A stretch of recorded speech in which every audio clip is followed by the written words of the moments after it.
Hey guys, what's up? It's B-Town bringing you another video bright and early this morning. So this is back about the IRS payment. So I read about a hack online and I wanted to bring it to you and tell you guys, if you're getting the status unavailable whenever you put in your info, it said to put your address in all caps, and to put everything in all caps, and that supposedly it's going to work.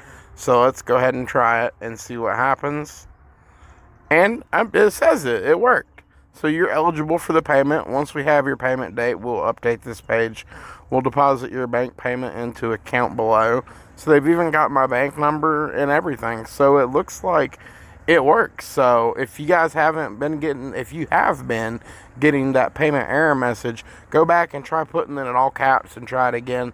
And hopefully you'll get a prompt to either put in your information or a prompt that they already have your information and that you'll be updated when you're going to get your deposit. So thank you guys for watching. As always, make sure to subscribe to the channel for the latest tips, tricks, and tips and tricks for YouTube, and as well as just life hacks and ways to earn extra money. This is Brian, and I appreciate you guys watching. I love you all, and have a great rest of your day.